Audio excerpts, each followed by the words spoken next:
English grammar ক্লাসে তোমাদের সবাইকে স্বাগতম। আজকের এই ক্লাসের আমাদের মূল টপিক হলো প্রিপোজিশন, এবং এটা তোমাদের বইয়ের থেকে অনেকটা অ্যাডভান্স রয়েছে। তোমাদের বইয়ে যা যা লেখা রয়েছে তাকে কনভার্ট করে আমরা তার সাথে বেশ কিছু যুক্ত করে দিয়েছি, যেন প্রিপোজিশন সম্পর্কে তোমার বিন্দুমাত্র সমস্যা না থাকে। এবং এই ক্লাসটি যদি তুমি করো এবং প্রিপোজিশন সম্পর্কে 100% গ্যারান্টি থাকবে। শুধুমাত্র তাই নয়, আমরা শেষের দিকে তোমাদের জন্য রেখেছি প্রিপোজিশন একটি ছক, এবং সেই ছকটির মধ্যে বেশ কিছু নির্দিষ্ট করে আমরা দিয়ে দিয়েছি। মাত্র কিছু অ্যাপ্রোপ্রিয়েট প্রিপোজিশন যদি তোমার পড়া হয়ে যায়, তাহলে তোমাকে প্রিপোজিশন নিয়ে আর কোনো টেনশন করতে হবে না। কোন জায়গায় কোন প্রিপোজিশন কার সাথে বসবে এটা নিয়ে তোমাকে আর ভাবতে হবে না। তো আজকের ক্লাসটি আমরা প্রিপোজিশন সম্পর্কে ফুল সাজিয়েছি। তো চলো আর দেখা যাক প্রিপোজিশন কি।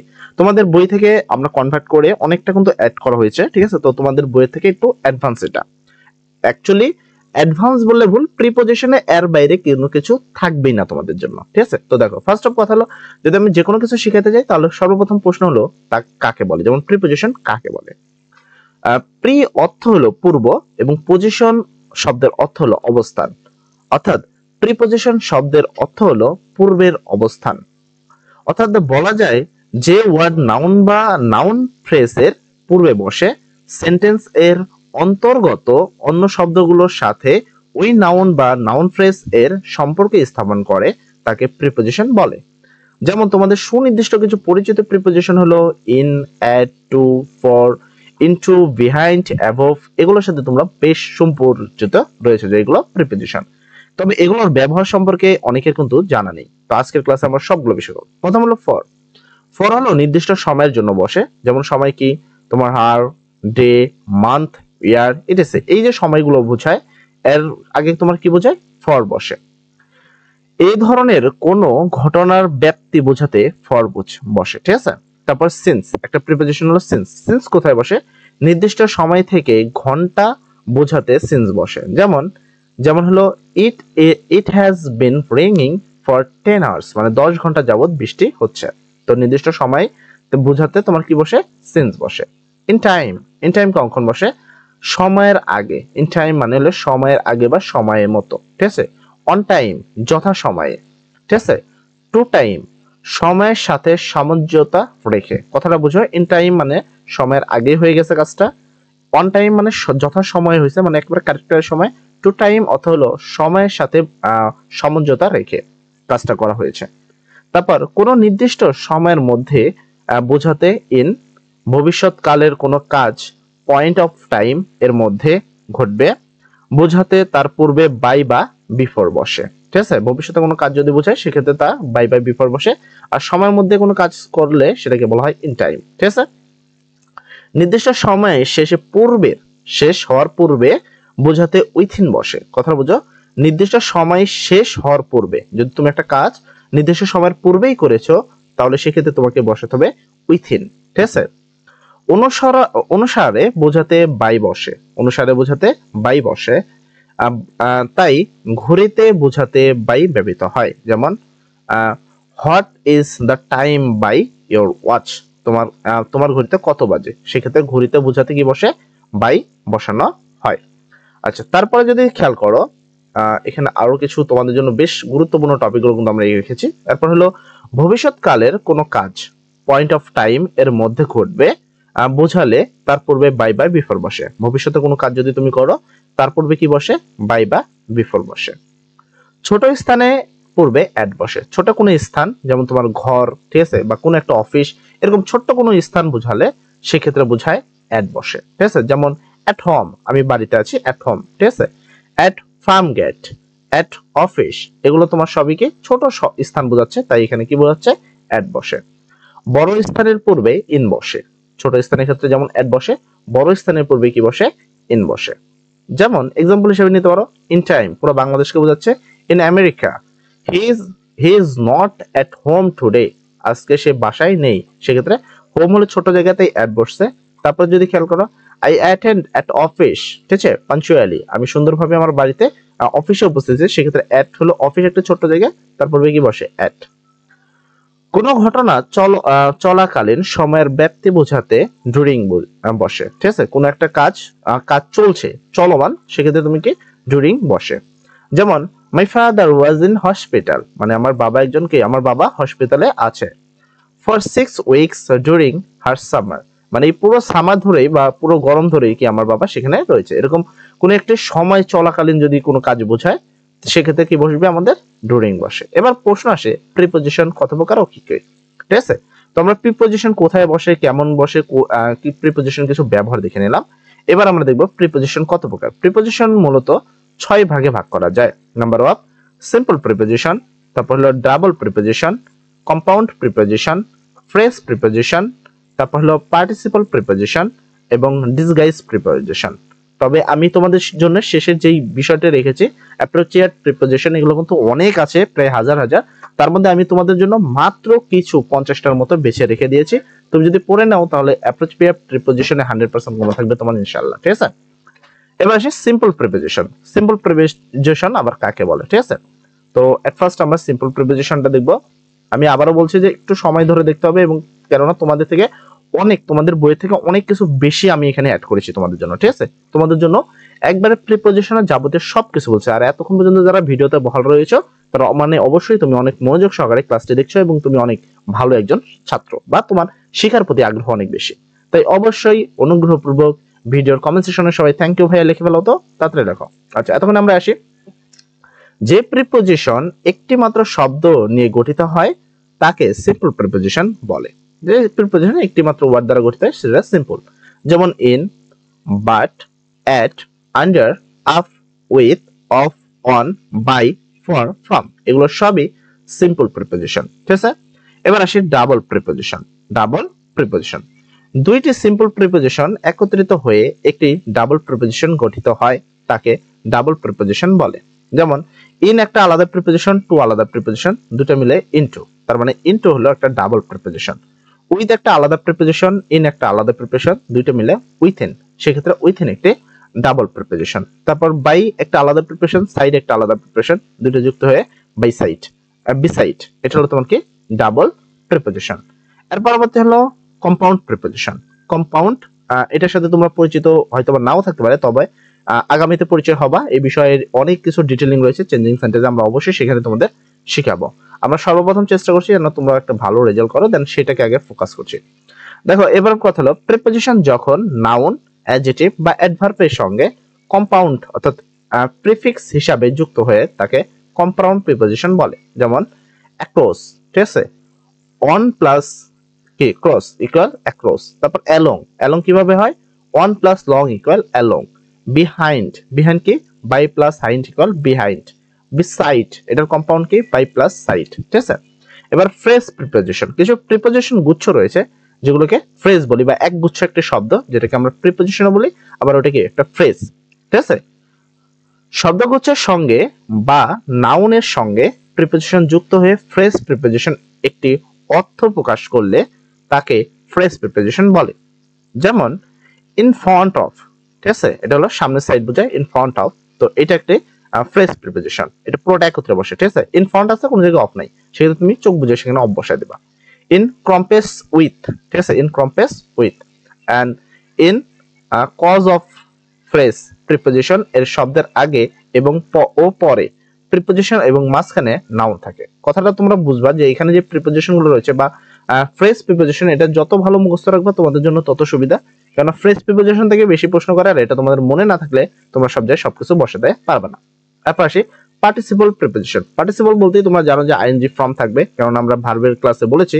তোমরা যদি আমাদের পূর্বের ক্লাসগুলো না দেখে থাকো তাহলে অবশ্যই দেখবা, আমরা অলরেডি পার্ট অফ স্পিচের শেষের দিকে চলে আসছি এবং তার পরবর্তীতে তোমাদের আরো গ্রামারের যে ইম্পর্টেন্ট টপিকগুলো রয়েছে সেগুলো নিয়ে কথা বলবো। এখানে দেখো পার্টিসিপল প্রিপজিশন কতগুলো প্রেজেন্ট পার্টিসিপল বা যারা নাউন, ঠিক আছে, বা প্রোনাউন এর পার্টিসিপলের সাথে যুক্ত না থেকে প্রিপজিশন রূপে ব্যবহৃত হয় তাকে পার্টিসিপল প্রিপজিশন বলে। যেমন এখানে হলো রিগার্ডিং, ঠিক আছে, কনসিডারিং, তারপর হলো ডুরিং, এগুলোকে বলা হয় পার্টিসিপল প্রিপজিশন। সহজ কথা, এগুলোর সাথে আইএনজি রয়েছে তাই এগুলো পার্টিসিপল প্রিপজিশন। তারপর ডিসগাইজ প্রিপজিশন। ডিসগাইজ প্রিপজিশন কি, যে সব প্রিপজিশন সংক্ষিপ্ত বা অপ্রকাশিত ভাবে ব্যবহৃত হয় তাকে ডিসগাইজ প্রিপজিশন বলে, ঠিক আছে। যেমন এ, অন, ঠিক আছে, ও দিয়া অফ, এইগুলো অন অফ এগুলো হলো তোমার ডিসগাইজ প্রিপজিশন। যেমন he comes here twice a week, ঠিক আছে, এখানে এ উইক বলতে 1 উইক হওয়া উচিত, কিন্তু সেখানে ব্যবহার হচ্ছে এ উইক। তারপর ইট ইজ 10 ক্লক, এখানে ইট ইজ ও এর জায়গায় অ্যাকচুয়ালি হবে কি অফ, তাহলে ইট ইজ 10 অফ ক্লক। তো এগুলোকে বলা হয় ডিসগাইজ প্রিপোজিশন। এবার আমি আসি অ্যাপ্রোপ্রিয়েট প্রিপোজিশন বা অ্যাপ্রোপ্রিয়েট, বেশ বাছাইকৃত তোমাদের প্রিপোজিশন, এগুলো খুব ভালো করে পড়বা। এবং এখানে দেখো তোমাদের অনেক ক্ষেত্রে থাকবে কি এতটুকু দেওয়া থাকবে, ঠিক আছে, দেন তোমার এখানে ফাঁকা গ্যাপ থাকবে। সেক্ষেত্রে তোমার যদি এটা পুরোটা জানা থাকে সেক্ষেত্রে এখানে কি বসবে, টু বসবে, তো কিন্তু ইজিলি বুঝতে পারবা। তাই অ্যাপ্রোপ্রিয়েট প্রিপোজিশন, প্রিপোজিশনের মধ্যে সবচেয়ে গুরুত্বপূর্ণ একটি টপিক। দেখো এখানে বলা হয়েছে অ্যামেনেবল টু, অ্যামেনেবল টু অর্থ হলো অবিডিয়েন্টলি অথবা বাধ্যমান, এখানে বাধ্য মানা করে এমন, মানে বাধ্যতামূলক কাজ করা হয় এমন একটা জিনিস, ঠিক আছে। হয়তো বা লিখতে একটু মিস্টেক হয়েছে, একটু বুঝে নিবা। অনেক ক্ষেত্রে আমাদের ভুল ত্রুটি হয়ে যায়, অল্প সময়ের মধ্যে টাইপ করি, তো এই ভুল ত্রুটিগুলোকে তোমরা ক্ষমা দৃষ্টিতে দেখবা সবাই, যদিও সবাই আশা করি তোমরা আমাদের ছোট। তো এখানে এরপর আসি অ্যাবসর্বড ইন, এটার অর্থ হলো মনোযোগী হওয়া বা কোনো বিষয় নিমগ্ন থাকা, ঠিক আছে। অ্যারিভ এট, অ্যারিভের সাথে কি বসে এট, এটা হলো সিদ্ধান্ত, এর অর্থ হলো সিদ্ধান্ত উপনীত হওয়া বা ছোট স্থানে পৌঁছানো। তারপর অ্যাটেন্ড টু, অ্যাটেন্ডের সাথে কি বসে টু বসে, মনোযোগ দেওয়া, ঠিক আছে। অ্যারিভ ইন, দেখো অ্যারিভের সাথে এটো বসে, অ্যারিভের সাথে ইনো বসে। দেশ বা বড় শহর পৌঁছাতে, দেশ বা বড় শহর বোঝাতে অ্যারিভ ইন। তারপর অ্যাটেন্ড অ্যাট, অ্যাটেন্ডের সাথে টু বসে, অ্যাটেন্ডের সাথে এটো বসে। কোন স্থানে উপস্থিত হলে সেক্ষেত্রে অ্যাটেন্ড অ্যাট, ঠিক আছে। আমি সবগুলোর ব্যবহার লিখছি এবং দেখাচ্ছি তোমাদের, অবশ্যই এগুলো খুব মনোযোগ সহকারে তোমাদের দেখতে হবে। অ্যাটেন্ড আপন অথবা অন, এটা হলো সেবা করা। তারপর হলো অ্যাপয়েন্টমেন্ট উইথ, অ্যাপয়েন্টমেন্টের সাথে কি বসে উইথ বসে, এটা হলো নির্ধারিত স্থানে নির্দিষ্ট। তারপর হলো অ্যাডহার টু, অ্যাডহার টু অর্থ লেগে থাকা বা অটল থাকা সময়ের সাক্ষাৎকার। তারপর অ্যাকোয়েস্ট অফ, অ্যাকোয়েস্ট অফ অর্থ হলো অভিযুক্ত। আমি আবারও বলছি, প্রিপোজিশন গুলো খুব সুন্দর করে তোমাদের দেখতে হবে, ঠিক আছে। যতগুলো প্রিপোজিশন আছে আমি যদি একটু একটু করে বলতে লাগি তাহলে অনেক সময় লেগে যাবে। আমি সবগুলো প্রিপোজিশনের গুলো দেখিয়ে দিচ্ছি, তোমরা একটু কষ্ট করে ভিডিওটা একটু পজ করে, ঠিক আছে, একটু একটু করে দেখে নিবা, কেননা এই প্রিপোজিশন অনেকগুলো রয়েছে এবং এতগুলো বলতে লাগলে ভিডিও বিশাল লং হয়ে যাবে, তো আমি এত লং করতে যাচ্ছি না। তোমরা এখানে ভিডিওগুলো থেমে থেমে, ঠিক আছে, থামিয়ে তোমরা এখানে দেখবা, লিখে নিবা, একটু কষ্ট করে হলে লিখে নিবা। তোমাদের জন্য কিন্তু এগুলো বাছাইকৃত প্রিপোজিশন, অনেক কষ্ট করে তোমাদের জন্য বাছাই করছি এবং তোমাদের কাছে দিচ্ছি। আশা করি তোমাদের এখান থেকে 100% কমন পাবা, তবে অবশ্যই এগুলো অর্থ সহ তোমাদের মনে রাখতে হবে। যদি তুমি অর্থ সহ মনে না রাখো সেক্ষেত্রে কিন্তু তোমার কোনো লাভ নেই, মানে আমার পুরো খাটনি বৃথা, আর তোমার এই ভিডিওটা দেখার যে সময় সেটা হলো বৃথা। কেননা প্রিপোজিশন, অ্যাপ্রোপ্রিয়েট প্রিপোজিশন থেকেই ম্যাক্সিমাম প্রশ্ন থাকে এবং এখান থেকে কিন্তু প্রশ্ন করা হয়ে থাকে। যেমন অ্যাডমিট, অ্যাডমিটের পর কি বসবে সেটা যদি তুমি না জানো তাহলে অফ বসবে না টু বসবে, এই নিয়ে তুমি সারাদিন ভাবতে থাকবা। আর হাজার হাজার রুলস পড়ে লাভ নেই, তোমাদের অ্যাপ্রোপ্রিয়েট প্রিপোজিশন মুখস্থ যদি না করো, তুমি যত রুলসই পড়ো না কেন, যত কিছুই করো না কেন, তোমাকে অ্যাপ্রোপ্রিয়েট প্রিপোজিশন বা প্রিপোজিশন তো কেউ শেখাতে পারবে না, এটা একদম 100%। তবে আমরা নেক্সটে প্রিপোজিশনাল রুলস সম্পর্কে কথা বলবো। তো আজকের ক্লাসে আমরা মূলত যেগুলো দেখানোর চেষ্টা করছি সেগুলো একটু দেখবা। তো এখানে একটু ভালো করে খেয়াল করো। আরেকটা বিষয় হলো, আসলে আমরা অল্প সময়ের মধ্যে সকল কিছু দেখানোর চেষ্টা করি, যার ফলে অনেক ক্ষেত্রে আমাদের ভুল ত্রুটি কিছু হয়ে থাকে। যদি কোনো কিছু ভুল ত্রুটি হয় তো ওগুলো তো আসলে ক্ষমার দৃষ্টিতে দেখবে, কারণ অল্প সময়ের মধ্যে এতগুলো জিনিস তৈরি করা এবং তোমাদের হাতে উপস্থাপনা করা বেশ সময়বহুল একটি কাজ। তারপরেও আমরা চেষ্টা করি যে বা যে আমাদের কিন্তু নিজস্ব একটা কাজ থাকে বা আমার নিজস্ব একটা সেন্টার রয়েছে, তো আমি বিগত 3 বছর যাবত সেখানে অলরেডি সবাইকে পড়াচ্ছি। তো আসলে সবকিছু মিলে সময় ব্যয় করা খুবই কষ্ট হয়, তবে 3 মাসের মধ্যে তোমাদের এত বড় একটি ভালোবাসা দেখে আসলে তোমাদের ছাড়তে পারলাম না এবং তোমাদের সাথে তোমাদেরকে ফ্রিতে ই করলাম। কিন্তু অনেকে কিন্তু আমাকে কমেন্ট সেকশনে বললো, ভাইয়া যে আমরা পড়তে চাই, আমরা অনলাইন ব্যাচ করতে চাই। অ্যাকচুয়ালি এই বছর তো আমার কোনো চিন্তা ভাবনা নেই যে অনলাইনে, ঠিক আছে, সরাসরি আমরা কোনো ব্যাচ রিলিজ করব, এটা আপাতত আমার কাছে সময় নেই বা চিন্তা নেই। তবে ফ্রিতে তোমাদের যতটুকু দেওয়া হবে আশা করি তোমার পরীক্ষাতে A+ বা 90+ মার্ক পাওয়ার জন্য এনাফ পরিমাণ থাকবে। আমরা ফ্রিতে তোমাদের সবকিছু দিব, ঠিক আছে। হয়তোবা আসলে ফ্রি ক্লাসগুলো কি হয়, অল্প সময়ের মধ্যে অনেক কিছু শেখানো হয়, তো এক্ষেত্রে অনেক কিছু ভালোভাবে বোঝানো যায় না, আসলে অনেক কিছু বোঝানো সম্ভব হয় না আর কি। তারপর আমরা চেষ্টা করি যে অল্প সময়ের মধ্যে যতটুকু তোমাদের বোঝানো সম্ভব। দেখো একটা ক্লাস নর্মালি আমরা একটা অনলাইন ক্লাস বা আমরা যখন একটা গ্রুপ ক্লাস পড়াই আমরা তখন তাদেরকে 1 ঘন্টা পড়াই। এবার যখন আমরা তাদেরকে 1 ঘন্টা ধরে তোমাদের পড়াতে থাকি তখন কি দেখা যাচ্ছে ওই জিনিসটা তারা যত ভালোবাসবে সেই জিনিসটাই আমরা তোমাদের শেখাই 8 থেকে 10 মিনিটের মধ্যে। একটা জিনিস বোঝো, আমরা যে একটা জিনিস 8 মিনিটে তুমি যতটুকু শিখতে পারছো, তুমি তারপর যে আমাদের এত ক্লাসগুলো বুঝতে পারছো 8 মিনিটের মধ্যে, এটাই তো আমাদের জন্য অনেক বেশি, অনেক বড় একটা পাওয়া। কিন্তু 1 ঘন্টার মধ্যে কিন্তু আমাদের সেই পড়াই তোমাদের যেটা 8 মিনিটে পড়াই। তাহলে এখন বুঝো এই 8 মিনিটে তুমি যদি বুঝতে পারো, তার মানে 1 ঘন্টা যদি তোমাদের আসলেই আমি পড়াই, তাহলে তুমি ঠিক কতটুকু বুঝতে পারবা। আই হোপ যে তুমি অবশ্যই একটি অনলাইন ক্লাস বা অনলাইন প্ল্যাটফর্মে একটি ভালো এক্সপিরিয়েন্স পেয়েছো, আমাদের সাথে থেকে অনেক ভালো একটা কিছু করেছো। ঠিক আছে, দেখো আমরা জাস্ট টেনে দিচ্ছি, তারপরেও বিশাল। বাট অ্যাপ্রিচিয়েট প্রিপোজিশন তো তোমাদের পড়তেই হবে, অপশন নেই। না পড়লে তো ভালো রেজাল্ট করতে পারবা না। এখান থেকে কিন্তু 100% প্রশ্নগুলো থাকে। এটা আমি বারবার বলি যে এখান থেকে প্রশ্ন থাকে, তুমি যদি এই ক্লাসে মিসিং দাও বা ছোট ক্লাসে মিসিং দাও, তোমাকে বড় ক্লাসে যে সবার সাথে কিন্তু আবার এটা পড়তে হবে। না পড়লে তুমি প্রিপোজিশন তো অন্তত লাইফে পারবা না। বিশেষ করে বড় লাইফে বিসিএস ক্যাডার, অ্যাডমিশন, দেন বাকি যে বড় বড় বিষয়গুলো রয়েছে, এগুলোতে যখন তুমি যাবা, তুমি এগুলো তোমাকে তখন আবার পড়তে হবে। তাই অনুগ্রহপূর্বক সবাইকে আমি একটা রিকোয়েস্ট করি, যেগুলো এখানে দেওয়া হচ্ছে তোমাদের বাছাই করার জন্য তৈরি করা হয়েছে, একটু কষ্ট করে হলেও এগুলো সব দেখে নিবা, সব পড়ে নিবা। তাহলে সেক্ষেত্রে তোমাদের রেজাল্টটা অনেক ভালো হওয়ার একটা চান্স থাকবে। আর এখানের বাইরে কোনো অ্যাপ্রোপ্রিয়েট প্রিপোজিশন থাকবে না, মানে এগুলো পড়লে তোমাকে আর কোনো প্রিপোজিশন পড়তে হবে না।